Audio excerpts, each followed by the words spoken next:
Assalamualaikum. Kami daripada Kumpulan 3 akan membentangkan kertas kerja yang bertajuk Tuntutan Jihad dan kaitannya dengan keperluan menegakkan negara Islam. Berikut merupakan ahli-ahli kumpulan kami. Pengenalan.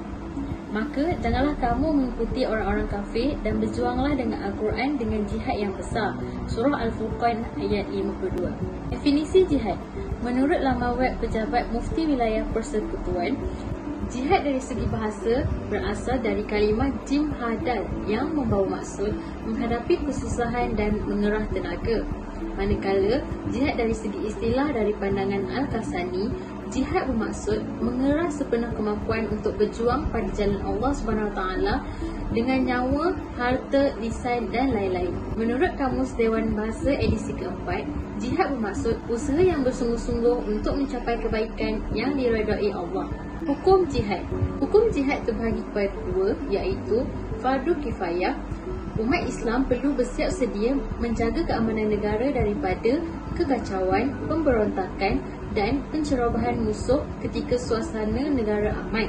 Manakala ia menjadi fardu ain apabila negara sedang diserang musuh atau seorang itu mendapat arahan dari ketua negara apabila negara memerlukan keperluan terhadap kepakaran dalam menangani masalah yang menimpa negara apabila diserang. Jenis-jenis jihad. Jenis-jenis jihad terbahagi kepada tiga, iaitu jihad melawan musuh yang jelas. Musuh yang jelas ini contohnya apabila seseorang itu atau sesebuah organisasi memperlekehkan Islam, menghina Islam. Jadi kita perlu berjihad untuk mempertahankan kesucian agama kita. Yang kedua ialah jihad melawan iblis dan syaitan. Jihad melawan iblis dan syaitan ini pula misalnya apabila kita mempunyai niat untuk meninggalkan suruhan Allah dan melakukan larangannya, contohnya seperti meninggalkan solat, minum arak. Jadi itu merupakan hasutan syaitan. Jadi kita perlu berjihad untuk melawan hasutan syaitan tersebut. Yang ketiga ialah jihad melawan hawa nafsu. Hawa nafsu ni tak semestinya semua buruk. Contohnya nafsu makan. Makan merupakan satu keperluan bagi semua manusia. Tapi bila kita melayan nafsu makan kita secara berlebih-lebihan, ia menjadi satu pembaziran dan pembaziran merupakan amalan syaitan. Oleh itu kita harus berjihad untuk melawan hawa nafsu. Terdapat 3 objektif kajian, iaitu yang pertama, memahami dengan lebih mendalam mengenai maksud dan pengertian jihad dalam Islam. Yang kedua, menekankan kepentingan dan keperluan jihad dalam menegakkan agama Islam. Dan yang ketiga, membincangkan salah faham serta cabaran yang dihadapi oleh umat Islam dalam berjihad. Untuk bahagian perbincangan pula, yang pertama ialah tuntutan jihad. Jihad pertama kali berlaku ketika peristiwa penghijrahan ke Madinah, iaitu ketika Perang Badar bersamaan dengan 17 Ramadan tahun 2 Hijrah 2 Masihi. Pada ketika itu, jihad dijalankan adalah bertujuan untuk memerangi golongan yang memusuhi Islam disebabkan kezaliman dan penyiksaan yang dilakukan terhadap umat Islam. Firman Allah di dalam surah Al-Hajj yang bermaksud, telah diizinkan berperang bagi orang-orang yang diperangi kerana sesungguhnya mereka telah dianiaya dan sesungguhnya Allah benar-benar Maha Kuasa menolong mereka itu. Jihad merupakan amalan terpuji yang dituntut di dalam Islam. Jihad juga tergolong di dalam fardu ain, iaitu tuntutan yang wajib dan kekal sehingga hari kiamat. Pada zaman Rasulullah SAW, baginda serta para sahabat berjihad, berdakwah menyebarkan Islam, mengajak membuat kebajikan dan mencegah serta menghentikan kejahatan dengan cara lisan, kekuatan fizik dan keteladanan. Seterusnya, salah faham tentang jihad. Jihad mempunyai pengertian yang luas, namun maksud jihad telah disalahgunakan oleh pihak tertentu untuk bertindak sebagai pengganas terorisme yang menggunakan nama Islam. Hal ini telah menyebabkan golongan yang menentang agama Islam di seluruh dunia telah menggambarkan bahawa konsep jihad di dalam Islam merupakan suatu bentuk keganasan. Sebagai contoh, kumpulan Al-Qaeda, Hamas, Taliban dan ISIS, iaitu Islamic State of Iraq and Syria.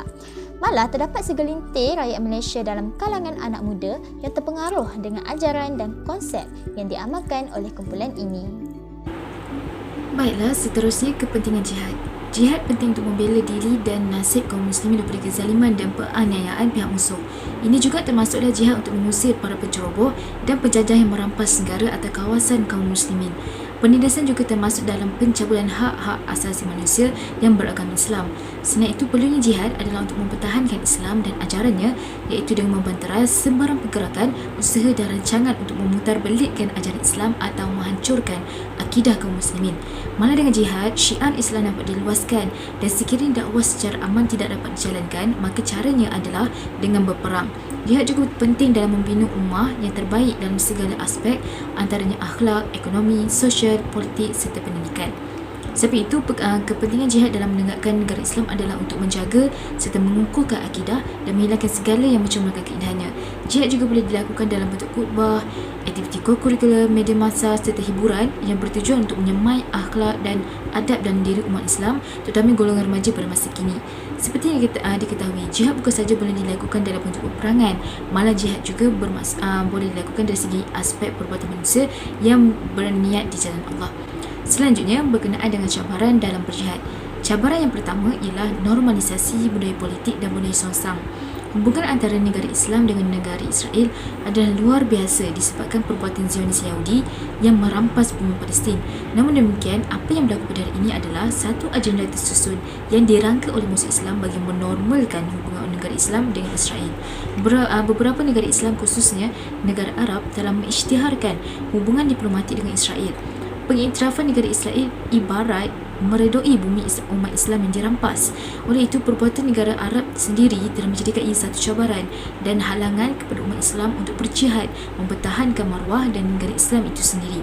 Selain itu, normalisasi budaya songsang telah menjadi satu perkara yang normal dan biasa yang bercanggah dengan fitrah semula jadi manusia.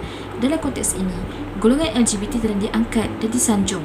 Golongan ini secara sedar atau tidak sudah pun mendamai dada dengan megah kerana dibela oleh semua pihak atas prinsip hak asasi manusia.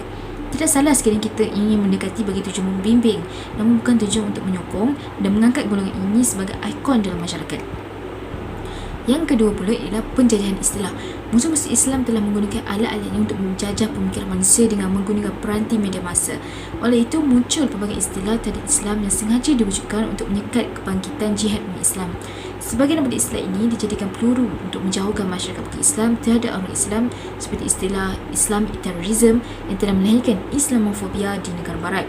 Selain itu, mereka menggunakan istilah-istilah ini bagi menganiakan umat Islam atas nama kebebasan agama seperti Islam liberal, Islam pluralism dan sebagainya.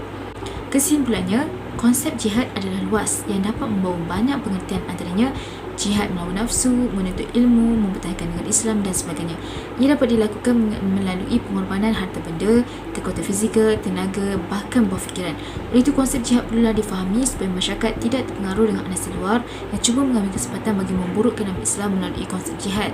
Dan umat Islam perlu bersiap sedia berjihad untuk mempertahankan agama dan negara Islam, serta tak boleh leka kerana musuh-musuh Islam tak pernah lalai dan sentiasa berusaha untuk melemahkan kebangkitan maupun kesatuan umat Islam. Sekian sahaja daripada kumpulan kami. Terima kasih.